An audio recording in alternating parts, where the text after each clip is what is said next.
The Crystal Atrium Gala was not merely a party, it was the apex of the New York financial food chain, a gathering of predators cloaked in silk and bespoke wool. The air itself seemed to shimmer with the weight of consolidated power, a heady mix of vintage champagne, rare blossoms, and the cold, clean scent of old money. At the very center of this glittering ecosystem stood Julian Croft, a man whose name was synonymous with innovation and ruthless acquisition. At 68, his presence was a gravitational force, pulling lesser celestial bodies into his orbit. But in the span of a single drawn-out second, as a string quartet played a passionless Vivaldi, the universe he commanded tilted on its axis. A collective inhale, a soft, sibilant gasp rippled through the hall as Julian Croft, the titan of Croft Innovations, staggered. His hand flew to his chest, not in a dramatic clutch, but with a look of profound mechanical surprise. He swayed, his face paling to the color of bone china under the atrium's billion-dollar crystalline ceiling.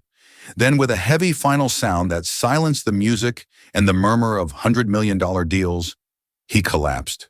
Panic, a creature rarely invited to such events, made its grand entrance. Cameras, like the compound eyes of a single ghoulish insect, emerged from pockets and purses. Security, men built like polished monuments, surged forward, forming a useless, panicked wall around their fallen king. They were trained for assassins and protesters, not for the intricate betrayal of a man's own body. Everyone was frozen, a tableau of horrified elegance. Everyone except for the girl no one had noticed all night. Elara Vance, a 24-year-old engineering dropout serving canapes, moved with a clarity that was terrifying in its intensity. What she did in the next 60 seconds would not only defy every protocol of her disposable job, it would unravel a 50-year-old lie, resurrect a ghost, and force a reckoning that would shatter the very foundation of Julian Croft's empire.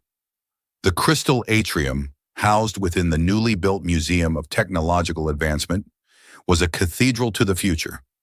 Julian Croft had funded its construction, and tonight's gala was a celebration of its opening, a monument to his own legacy.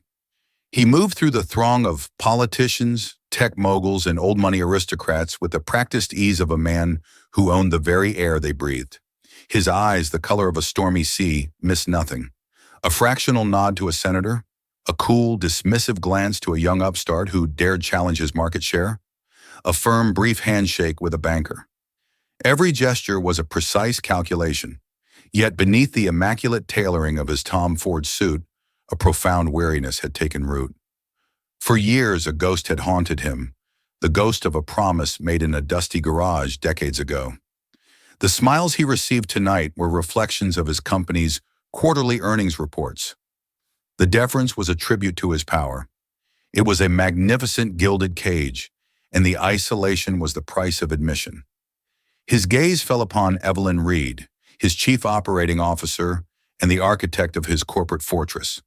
She stood at his shoulder as she always did, a severe, elegant woman whose loyalty was as sharp and as cold as a shard of glass. "The board is pleased, Julian," she murmured, her voice a low, confidential hum. "The fusion project is ahead of schedule. Your legacy is secure." Legacy. The word felt like ash in his mouth. He thought of another man, a brilliant, hopeful man who had once spoken of their shared legacy. A man whose name he hadn't allowed himself to speak in decades. A sudden, unfamiliar thrumming started in his chest. Not the flutter of anxiety he was used to, but a deeper, more mechanical tremor. He dismissed it as fatigue. At his last physical, his doctors had raved about the device nestled beneath his skin, the Croft C1 cardiac regulator, his own company's most advanced top-secret creation. A marvel of biointegration, they'd called it. Fail-safe. Perfect. "Legacy is a story we tell ourselves to justify the things we've done," he replied, his voice colder than he intended. Evelyn's thin smile didn't waver. "It's the only story that matters." Meanwhile, weaving through the maze of tables was Elara Vance, known as Ellie. To the guests, she was a fleeting impression of black and white, a functional component of the evening's seamless service. To Ellie, this room was a bitter irony. She was supposed to be finishing her master's degree in electrical engineering at MIT. She had a mind that saw the world not as a collection of objects, but as a series of interconnected systems, circuits, and schematics. She could deconstruct a problem down to its first principles, a trait she inherited from the grandfather she'd never met. But her family's legacy was one of failure. Her grandfather, Marcus Vance, had been an inventor, a dreamer who died broken-hearted, his greatest work allegedly stolen. Her father, a gentleman defeated by a world he couldn't comprehend, now worked a quiet, dead-end job in a public library, surrounded by the stories of other men's successes. Their family name was a whisper of what might have been. Ellie had been forced to drop out of school to support him after a sudden illness wiped out their savings. Catering gigs at places like this were a special kind of hell, a constant reminder of the world she was supposed to inhabit, a world her grandfather had once been on the cusp of entering. Her mind was always working. As she offered a miniature quiche to a socialite, she wasn't just seeing the diamonds on the woman's wrist. She was reverse engineering the class mechanism, identifying its flaws. She noted the subtle flicker in the atrium's lighting grid, diagnosing a potential power fluctuation. It was a habit, a way of seeing that she couldn't turn off. And then she saw Julian Croft. He was standing alone for a moment, near a display showcasing the evolution of microprocessing. She felt a familiar ancestral pang of resentment. This was the man who represented everything her family had lost. The world celebrated him as a genius, but in the Vance household, the name Croft was a quiet curse. Then she noticed something else, something only she would see. A tiny, almost imperceptible blue light was blinking erratically on the lapel of his suit. It wasn't a piece of jewelry, it was an indicator light, and its frantic, arrhythmic pulse was a distress signal. At the same moment, she saw the subtle tension in his jaw, the way he braced his hand against the glass display case. Her engineer's brain, fed by years of poring over her grandfather's forgotten notebooks filled with theories and diagrams, made a terrifying leap of logic. That blinking light, the location, the technology, it was consistent with only one thing, a catastrophic malfunction in a feedback control system. She hesitated, the caterer's mantra echoing in her head. You are invisible, you are silent, you do not exist. Her manager, a pinched-faced woman who patrolled the floor like a prison warden, would fire her for even making eye contact with a guest like Croft. But then she saw his face.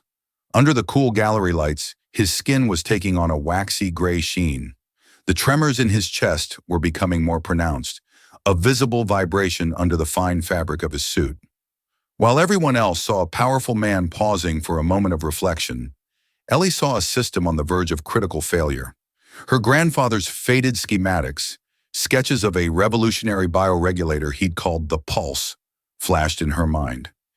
He had theorized about potential failure modes, about the precise risk of resonant frequency cascade. Taking a sharp, steadying breath, she set her tray of half-eaten canapés down on an empty chair. She began to move toward him, a small, determined cog in a machine of oblivious grandeur. Every instinct screamed that the system known as Julian Croft was about to crash, and she was the only person in the world who might know how to reboot it. The world for Julian Croft was dissolving into a cacophony of digital static. The elegant strains of Vivaldi warped into a high-pitched whine that seemed to emanate from inside his own skull. The crushing sensation in his chest wasn't pain, not in the traditional sense. It was a violent, stuttering rhythm, a drumbeat gone haywire, shaking him from the inside out. His state-of-the-art cardiac regulator, the pinnacle of his company's medical division, was betraying him. It was supposed to be his shield against mortality. Instead, it had become a cage, and the bars were rattling him apart. Black spots bloomed in his vision, swallowing the glittering chandeliers and the faces of his peers. He saw Evelyn across the room, her expression unconcerned, and a surge of cold fury cut through the fog. He would not fall here, not in front of her, not in front of anyone. He tried to straighten up to impose his will on his own failing body, but his muscles refused the command. His legs turned to water. The glass of the display case slipped from his grasp. The crash was definitive. Julian Croft, the man who had bent markets and governments to his will, hit the polished granite floor with the dead weight of a felled statue. A nearby table laden with ice sculptures was upended, sending a shower of melting swans and crystalline castles across the floor. The sound, a percussive shatter of ice and bone, was the starting gun for chaos. A wave of shrieks and gasps washed over the room. The morbidly curious, a tide of tuxedos and gowns, surged forward. Phones were raised, their screens glowing like predatory eyes, eager to capture and broadcast the moment an immortal proved to be anything but. "Give him space!" someone shouted. "Is there a doctor in the house?" cried another, a cliché made real by terror. Evelyn Reed moved forward, her face a mask of controlled alarm. "Secure the area," she commanded the security team. "Call his personal physician, Dr. Allister. Not 911. No sirens." Her priority even now was containment. Control the narrative. But Ellie wasn't listening. The moment Croft collapsed, the world snapped into sharp, crystalline focus. Her job, her poverty, her fear, it all burned away, leaving only the problem. There was the man on the floor, and there was the system that was killing him. "Get back! Everybody get back!" she yelled, her voice possessing an authority that turned heads. The crowd, startled by the command coming from a mere waitress, parted for her instinctively. She dropped to her knees beside Julian, the rough fabric of her uniform scraping the cold stone. The years spent in university labs, the nights spent deciphering her grandfather's elegant, complex equations, all of it coalesced into this single moment. Her eyes immediately found the source of the problem. Through the fabric of his shirt, she could feel the violent, irregular vibrations of the device. It wasn't cardiac arrest in the normal sense. It was an electrically induced fibrillation. An AED would be useless, possibly even catastrophic. "It's his regulator," she announced, her voice steady and clear, cutting through the panicked murmurs. "It's malfunctioning. It's in a feedback loop." A security guard, a burly man named Frank, looked at her, bewildered. "A what? Who are you?" "That doesn't matter," she snapped, her hands already moving to Croft's chest. She unbuttoned his shirt with frantic, practiced efficiency, revealing the faint scar and the subtle, terrifying bulge of the implanted device beneath the skin. A small, furious blue light pulsed under the surface. "I need something conductive and thin, a metal appetizer fork, a cocktail skewer. Now!" People stared, dumbfounded. Evelyn Reed stepped forward, her face a thundercloud of rage. "What in God's name do you think you're doing? Get away from him!" "There's an emergency override," Ellie shot back, not looking at her, her eyes tracing the device's outline. "A manual interrupt. It's an old design failsafe. He won't survive a full system reset, but I can force it into a stable, asynchronous pacing mode. I need to ground the tertiary contact point." Her words were gibberish to everyone else, but they were spoken with such absolute certainty that Evelyn hesitated for a crucial second. In that second, a quick-thinking waiter shoved a silver olive fork into her hand. "This is assault! You'll be arrested!" Evelyn warned, her voice trembling with fury. Ellie ignored her. This was the moment of truth. Her grandfather's notebooks were filled with cautionary tales about the arrogance of modern design, his belief that every complex system needed a simple, physical override, a key for the digital lock. He had sketched this exact failsafe 50 years ago. She prayed Croft's engineers had been unoriginal enough to keep it. She located a tiny indentation in the skin, almost invisible, just to the left of the device's main body. "I'm sorry, sir," she whispered to the unconscious man. Taking a deep breath, she pressed the tines of the fork firmly against the contact point. For a second, nothing happened. Then, with a jarring jolt, Julian's body convulsed, a single violent arch of his back. The frantic blue light under his skin flickered, turned a solid red, and then settled into a slow, steady, rhythmic green pulse. Ellie's fingers immediately went to his neck, searching for the carotid artery. She held her breath, counting. 1, 2, 3. There it was, a pulse. Weak, thready, but steady, regular. She looked up, her face pale and beaded with sweat, the silver fork still clutched in her hand. The entire opulent ballroom was staring at her in dead silence. She had not performed CPR. She had not administered medicine. She had hot-wired a billionaire's heart. The silence was broken by the sound of a single, slow clap. It came from a corner of the room where a rival tech CEO, a man Julian had nearly bankrupted the year before, stood with a look of stunned, grudging admiration. The spell was broken. The room erupted into a roar of frantic whispers and nervous applause. But Ellie didn't hear it. Her gaze was locked on Evelyn Reed, whose face was no longer angry. It was something far more dangerous, pale with a dawning, horrified recognition. The arrival of Julian's private medical team was a whirlwind of quiet, ruthless efficiency. They were not paramedics. They were corporate soldiers in medical scrubs, equipped with technology that made a standard ambulance look like a horse-drawn buggy. They stabilized Julian, their faces betraying nothing, and prepared him for transport. As they worked, Evelyn Reed approached Ellie, her composure restored, her eyes like chips of ice. "You will come with us," she said. It was not a request. Ellie, still kneeling, her adrenaline beginning to recede and leaving a tremor in its wake, looked up at her. "I need to." "You need to do exactly as I say," Evelyn cut her off, her voice a silken threat. "You are now a material witness to a corporate security event. You will be debriefed. You will sign a non-disclosure agreement, and you will forget everything that happened here." Before Ellie could protest, two of the security guards flanked her, their presence immense and intimidating. The catering manager scurried over, wringing her hands. "Ms. Reed, I am so sorry. This employee has been terminated. She will be removed immediately." "No," Evelyn said without looking at the woman. "She's with me now."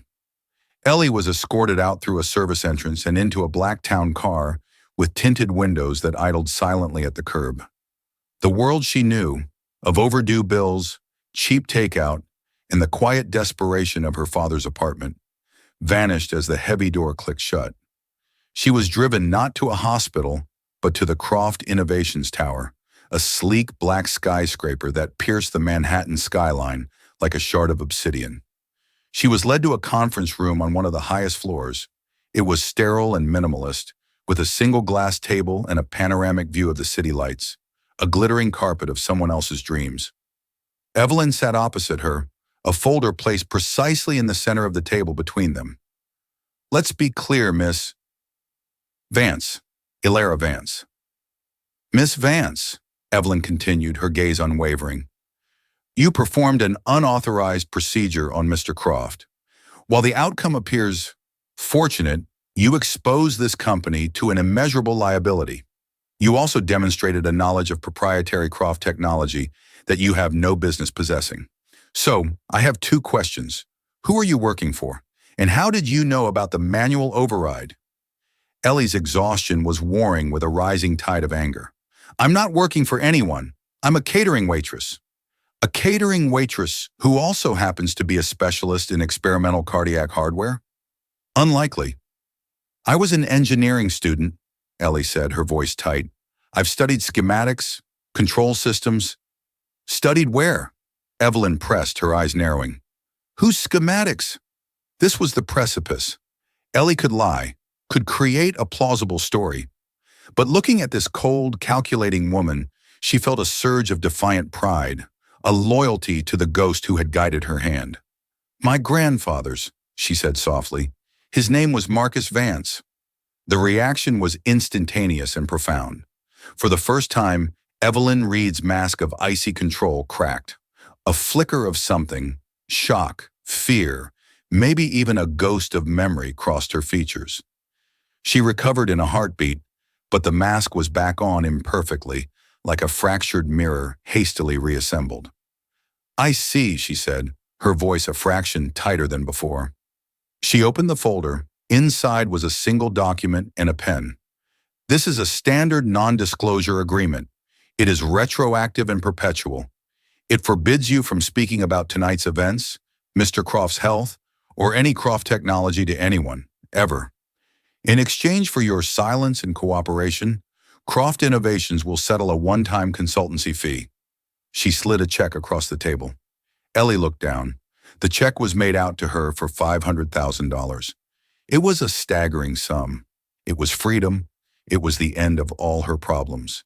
It could put her back in school, secure her father's future, and erase the constant grinding anxiety that had been her companion for years. It was everything she wanted, and it was poison. Accepting it meant bearing her grandfather's name forever. It meant validating the theft that had destroyed her family. It meant becoming a footnote in the grand, corrupt history of Croft Innovations. The image of her father, his shoulders slumped in defeat as he cataloged books in the dusty library, flashed in her mind. She could not do it. "My grandfather's work," Ellie said, her voice shaking but clear. "The regulator. It's based on his designs, isn't it? The ones he called the Pulse?" Evelyn's face was unreadable, a blank wall of corporate steel. "You are mistaken." "Am I?" Ellie pushed the check and the NDA back across the table. "I don't want your money. I want an answer." "You are in no position to be making demands," Evelyn said, her voice dropping to a dangerous whisper. "You are a nobody who got lucky. You can walk out of this room a wealthy woman, or you can walk out of here with nothing and find that the world has become a very difficult place for you. Doors will close. Opportunities will vanish. You will be a ghost." The threat hung in the air, cold and absolute. Ellie stood up, her small frame radiating a strength she didn't know she possessed. "I've been a ghost my whole life, Ms. Reed," she said, looking the powerful woman directly in the eye. "I'm not afraid of the dark." She turned and walked out of the room, leaving the $500,000 check on the table. The heavy door clicked shut behind her, and for the first time, the silence she left behind was not empty. It was filled with the name Evelyn Reed had tried so hard to forget. Marcus Vance. In a private wing of a hospital that looked more like a five-star hotel, Julian Croft awoke. The first thing he saw was not the concerned face of a doctor, but the severe, familiar features of Evelyn Reed, standing sentinel by his bed. "You're stable," she said, her tone clipped and professional. "The device is in fail-safe mode. The engineers are preparing to perform a remote reset." Julian's mind was foggy, but the events of the gala were replaying in disjointed, terrifying flashes. The fall, the chaos, and a young woman's face, intense and focused, leaning over him. "The girl," he rasped, his throat raw. "The waitress, what did she do?" "She interfered," Evelyn said smoothly. "Luckily, your medical team arrived before she could do any serious damage. She was a disturbed individual, clearly seeking attention. We've dealt with her." A lie. Julian knew it instantly. He had spent a lifetime reading people, and he could sense the subtle dissonance in Evelyn's voice, the careful construction of her words. He had felt the jolt, the sudden, shocking return to a steady rhythm. It wasn't the work of a fumbler. It was the work of someone who knew. "Find her," Julian commanded, his voice gaining strength. "I want to speak with her." "That's not advisable, Julian. The legal exposure—" "I don't care about the legal exposure," he thundered, pushing himself up on his elbows. The heart monitor beeped in protest. "I want to know how a waitress from a catering company knew the manual override for a prototype cardiac device that only 5 people in the world are supposed to know exists. Find her. Now." Evelyn's lips thinned, but she nodded. "As you wish." Meanwhile, Ellie's life had become a surreal landscape of paranoia. After leaving the Croft Tower, she found her world subtly altered. The catering company called to inform her she was fired not just for her actions at the gala, but due to a pattern of unreliability, a complete fabrication. The next day, her application for a small personal loan was inexplicably denied, citing a sudden, mysterious drop in her credit score. Her father's landlord served them with a notice of a surprise building inspection. They were small, unconnected events, but they felt like the tightening of an invisible net. Evelyn Reed was making good on her threat. She was being erased. Desperate, she returned to the one place she felt sane. Her grandfather's old workshop, a dusty, neglected corner of their basement apartment. It was filled with boxes of notebooks, binders of schematics, and prototypes of strange, elegant machines that had never seen the light of day. She had spent her childhood in this room, tracing the lines of his drawings, absorbing his genius through the yellowed pages. She pulled out a thick, leather-bound journal labeled The Pulse Volume 3. Her hands trembling, she flipped through the pages, past complex equations and brilliant circuit diagrams, until she found what she was looking for. It was a section on partnerships and proposals. And there in her grandfather's neat, meticulous script was the story. He wrote of a young, brilliant, and fiercely ambitious partner he had taken on. A young man with a sharp business mind who was supposed to handle the patents and the funding while Marcus perfected the technology.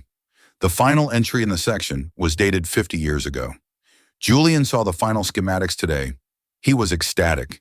He says the world isn't ready for the full bio-integrated version, but the regulator alone will change medicine forever. He's taking the prototype and the patent filings to the investors tomorrow. Our ship has finally come in. I believe this young man, Julian Croft, is the key to our future. After that entry, there were only blank pages.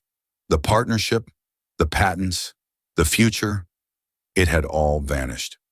Julian Croft had taken everything and disappeared, leaving Marcus Vance with nothing but the empty promises and the crushing weight of failure. He had built his empire on the foundation of her grandfather's stolen dream. The man whose life she had saved was the very man who had destroyed her family. A knock on the apartment door startled her from her reverie. It was a man in a quiet, expensive suit. He was not threatening like Evelyn's security guards. His expression was weary and professional. "Miss Alara Vance?" he asked. "My name is Arthur Covington. I am Mr. Croft's personal attorney. He has asked to see you." Ellie looked from the lawyer's impassive face to the open journal in her hands, the evidence of a decades-old betrayal. The net wasn't just tightening anymore. She was being pulled directly into the spider's web. "All right," she said, closing the journal and picking it up. "Let's go. I have a few things I'd like to show him, too." The hospital suite was a world of hushed tones and expensive technology. Julian Croft was sitting up in bed, looking older and more vulnerable than Ellie had ever seen him, yet his eyes were as sharp and penetrating as ever. Evelyn stood near the window, a silent, disapproving statue. "Miss Vance," Julian began, his voice raspy, "thank you for coming. I'm told I owe you my life." "You owe my grandfather more than that," Ellie replied, her voice steady. She stepped forward and placed the open journal on the foot of his bed. "Do you recognize this?" Julian stared at the page, at the familiar, neat handwriting and the intricate diagrams. A wave of color drained from his face, leaving behind a sickly gray pallor. The steady beep of his heart monitor quickened. He looked from the journal to Ellie's face, truly seeing her for the first time. He saw the same intelligent eyes, the same determined set of her jaw. He was looking at the ghost of Marcus Vance. "Marcus," he whispered, the name a pained, rusty thing dredged up from the deepest part of his memory. "He died believing he was a failure," Ellie said, her voice thick with a grief that spanned generations. "He died while you were building an empire on his stolen genius. The pulse. That's what he called it. That's what's beating in your chest right now, isn't it? A pirated, commercialized version of his life's work." A long, heavy silence filled the room, broken only by the accelerating rhythm of the monitor. Julian couldn't tear his gaze away from the journal. The memories he had suppressed for half a century came flooding back. The shared excitement in the dusty garage, the sense of being on the verge of something magnificent, and the moment of his own terrible, life-altering choice. "It wasn't supposed to be like this," he finally said, his voice choked with a guilt so old it had fossilized. "I was young. The investors, they saw Marcus as a risk, an academic. They wanted him out. They gave me a choice. Walk away with him and get nothing, or take the technology and build the company myself. I was a coward. I chose the company." "You didn't just choose the company," Ellie shot back, her anger flaring. "You erased him. You took his name off everything. You let the world think he was a fraud who couldn't deliver." "Stop this," Evelyn suddenly interjected, stepping forward. Her voice was cold, sharp, and full of venom. "This is a pathetic shakedown. She is a nobody trying to extort you, Julian, using some dusty old fantasy." "It's not a fantasy," Ellie retorted, turning to face her. "It's the truth." "The truth," Evelyn sneered, "is that Marcus Vance was an unstable dreamer who couldn't turn his theories into a viable product. Julian took a failed concept and made it a reality. He did what your grandfather never could. He succeeded." "He succeeded by standing on a better man's shoulders," Ellie whispered. Evelyn took a step closer to Ellie, her eyes blazing with a righteous fury. "And what are you? A little girl playing with her grandfather's fairy tales. You think you're clever because you made a lucky guess? I know exactly how you did it." She pulled a small, sleek tablet from her jacket pocket. "Your file, Ilara Vance. Top of your class at MIT until you dropped out. Specializing in legacy hardware and analog systems integration. You sought out that catering job. You knew the gala was at the museum. You positioned yourself to be near him. This wasn't a rescue. It was an ambush." "That's insane," Ellie breathed, stunned by the twisted narrative. "Is it?" Evelyn turned to Julian, her voice softening into a tone of deep, feigned concern. "Julian, can't you see? She's a predator. She's been planning this. She probably researched you, found this tenuous connection to her failure of a grandfather, and concocted this entire scheme. She likely sabotaged the device herself, waiting for her moment to play the hero." The accusation was so monstrous, so audacious, that it sucked the air from the room. Julian looked from Evelyn's earnest, concerned face to Ellie's shocked, outraged one. Doubt, a poison Evelyn had been administering for decades, began to seep into his mind. But Evelyn wasn't finished. This was her final, devastating move. "In fact," she said, her fingers tapping on the tablet, "I believe you're still a threat." Suddenly, the rhythmic beep of Julian's heart monitor stopped. It was replaced by a flat, terrifying D. The alarms were a physical assault, a shriek of digital panic that vibrated through the floor. For a suspended second, no one moved. The security team, guns drawn, were statues in a tableau of crisis, their eyes darting between the three figures in the room. There was Julian Croft, a titan reduced to a gasping, fragile man, his life hanging by the thread of a rebooting machine. There was Evelyn Reed, her face a kabuki mask of shattered composure, her authority vaporized in an instant, the dead tablet in her hand a monument to her failed coup. And there was Ilara Vance, her palm still resting on the warm glass of the monitor, a trembling anchor in a sea of chaos. Julian's breath was a ragged saw, cutting through the electronic din. He pushed himself up, his arms shaking with the effort, his gaze locking onto Evelyn. He had seen it all in the terrifying clarity that comes with near death. The cold ambition in her eyes, the triumphant cruelty of her words. He had felt the malicious, artificial rhythm she had forced upon his heart. She had not been protecting his legacy. She had been trying to claim it, using his own stolen technology as the murder weapon. He rasped, the word tearing at his throat. The head of security, a man named Carter, took a half-step toward him. "Arrest her." The words were weak, lacking Julian's customary thunder, yet they carried the weight of an empire. Evelyn's shriek was one of pure, animalistic denial. "No, it was the girl. She sabotaged everything. She crashed the system, don't you see? I was running a diagnostic." But her hysteria was a confession. Carter's eyes, hardened by years of assessing threats, flickered from Evelyn's frantic, wild expression to Ellie's pale, exhausted resolve. He saw where the danger had truly lain. He nodded once, a curt, final gesture. "Miss Reed, please put the tablet down and place your hands behind your back." The fight drained out of her, replaced by a chilling, hollow stillness. Her carefully constructed universe, built over 30 years of ruthless loyalty and silent partnership, had been dismantled in 30 seconds by an engineering dropout with a ghost at her shoulder. As the guards moved in, her eyes found Ellie's one last time. They held no hatred now, only a vast, empty bewilderment. The look of a chess master who has been checkmated by a pawn. The following days were a disorienting limbo. Ellie found herself housed not in a police station, but in a quiet, luxurious suite in the Croft Tower, a gilded cage guarded by polite but unyielding security. She was a witness, a victim, a suspect, and a savior all at once. Lawyers with faces of polished granite came and went, taking her statement with meticulous, dispassionate precision. The world outside the tinted windows was a maelstrom. News channels ran endless loops of her, a grainy cell phone image from the gala.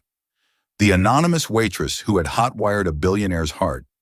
They called her the Angel of the Atrium, a moniker that felt absurd and profoundly wrong. She wasn't an angel.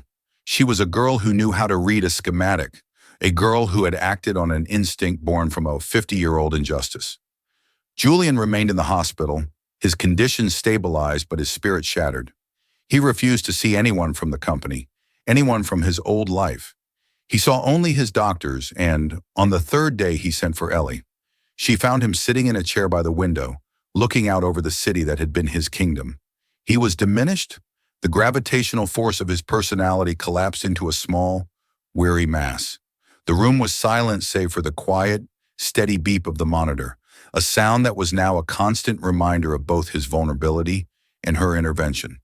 "They tell me Evelyn has confessed everything," he began, his voice a dry rustle of leaves. "She said she was trying to protect the company, from me, from my obsession with the past." He turned from the window and his eyes, stripped of their usual power, were filled with a deep, cavernous exhaustion. "She saw Marcus's ghost in you, and she was right." He gestured to a small table.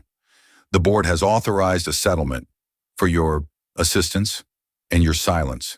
$10 million, a consultancy role for life, whatever you want." It was the only language he knew, the transactional grammar of power and wealth. Ellie looked at the man before her, the architect of her family's ruin, and felt not the satisfying fire of vengeance, but a profound, aching pity. He was offering her a fortune, but he was the one who was truly bankrupt. "I don't want your money, Mr. Croft," she said, her voice quiet but firm. "I don't want a job. I want you to look at this." She walked to the bedside table where the guards had placed the box from her apartment. She lifted the lid and took out the thick, leather-bound journal. "The Pulse, Volume 3. She opened it to the last entry, the one filled with such hope, and placed it in his lap. "I want you to read it," she said. "I want you to read all of them. I want you to remember the man whose name you erased." Julian stared down at the journal as if it were a venomous snake.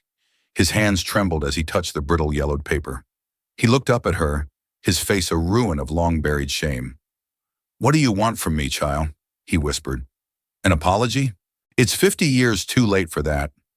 "I don't want an apology," Ellie replied, her own voice thick with emotion. "You can't apologize to a ghost, but you can bear witness to his life. That's all that's left." She left him there, alone with the physical proof of his original sin. It was a heavier penance than any court could levy. The legal fallout was brutal and public. Evelyn Reed, a titan of industry, was laid bare as a would-be murderer. Her defense was a masterpiece of corporate psychopathy. She claimed she had been acting in the company's best interests, performing a hostile stress test on a CEO she deemed unstable, a man compromised by sentimentality. She painted Ellie as an opportunist who had masterfully manipulated an old man's guilt. The media, scenting a far more complex story than a simple rescue, feasted on the narrative. Croft Innovations' stock plummeted. The board panicked, calling for Julian's immediate resignation. The empire was beginning to fracture. Julian ignored them all. For a week, he did nothing but sit in his hospital room and read. He devoured Marcus Vance's notebooks, not as a scientist, but as a penitent. He was transported back to the garage, to the smell of solder and ozone, to the wild, brilliant energy of his friend. He didn't just see equations and diagrams. He saw the man. He read Marcus's thoughts on ethics and technology, his fears about creating a device that could be controlled by corporations, his dreams of open sourcing the core technology to save lives, not to build fortunes. He saw in excruciating detail the exact moment his own path had diverged from his partner's, the fork in the road where he had chosen gold over greatness. He saw the failsafe Ellie had used, the manual interrupt. Marcus had insisted on it, calling it the human element, a physical key for a digital lock. Julian had argued against it, calling it antiquated. He had been overruled. And 50 years later, that antiquated human element, discovered by Marcus's own granddaughter, had saved his life from a digital assassination he himself had made possible. The irony was a physical weight on his chest, heavier than any cardiac malfunction. When he finally emerged from the hospital, he was a different man. The sharp, predatory edges had been worn away, leaving something more brittle, more human. His first act was not to address the board or the press, but to visit a small, quiet apartment in Queens. He stood at the door, a 68-year-old billionaire with the nervous energy of a teenage boy. When Ellie's father, a gentle, stooped man with Marcus's eyes, opened the door, the silence was suffocating. What could be said? "I'm sorry I stole your father's life and left you to grow up in the shadow of his failure." Julian didn't speak. Instead, he held out one of the journals. "He was a great man," Julian said, his voice cracking. "The greatest I ever knew. And I was a coward. It wasn't forgiveness. It wasn't absolution. It was a beginning." The press conference he eventually called was unlike any corporate event the world had ever seen. It was held not in a sleek boardroom, but in the cavernous, empty crystal atrium. Julian Croft stood alone on a simple stage, not behind a podium, but in the open, exposed. He looked frail, but his voice, broadcast globally, was clear. He did not speak of Evelyn or her betrayal. He did not speak of stock prices or corporate strategy. He spoke of a dusty garage 50 years ago. He spoke of a brilliant partner. He confessed his own greed, his ambition, his theft.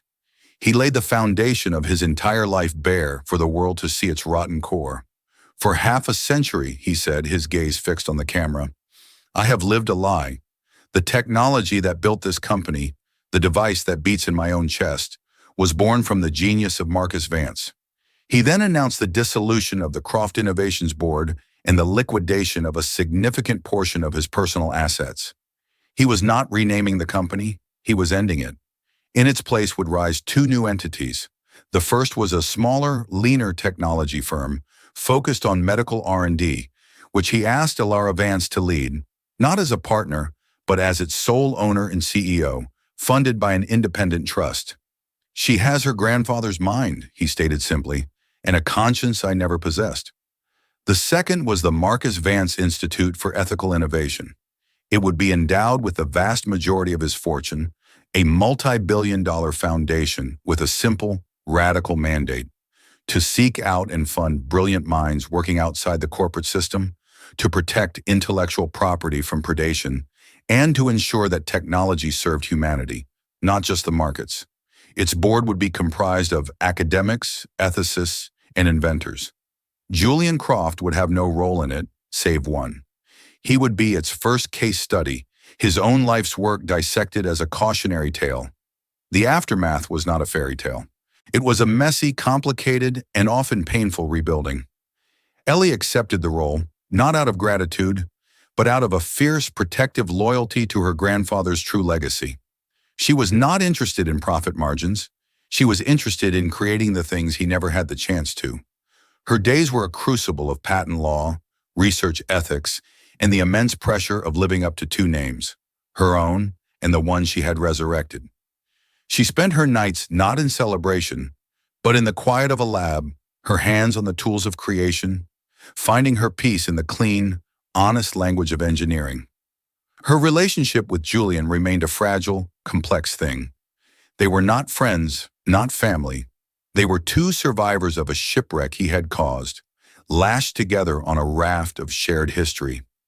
They met occasionally in the quiet of the Institute, surrounded by the ghosts of Marcus's work.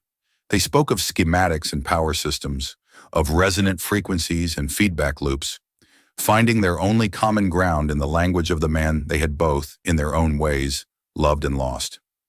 One evening, a year later, Ellie stood with him in the crystal atrium, now a public space, part of the museum it was attached to.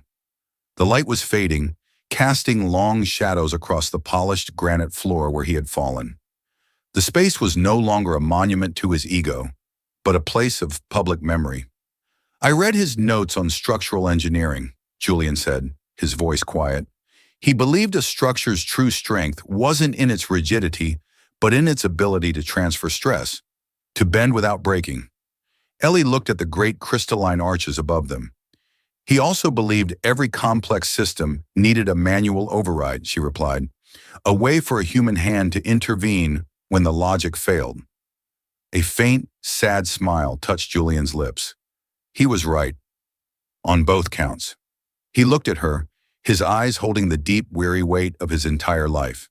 "Thank you, Ilara, not for saving my life, but for forcing me to finally live it. The story did not end with the fall of a titan, but with the slow, arduous rising of a truer legacy. It wasn't a story of forgiveness, but of consequence. Julian Croft, the king who had stolen a kingdom, had spent his final years giving it away, piece by painful piece. And Alara Vance, the ghost's granddaughter, found that her purpose was not to exorcise the past, but to listen to it, to understand its intricate design, and to build a future that was, at last, engineered with a soul.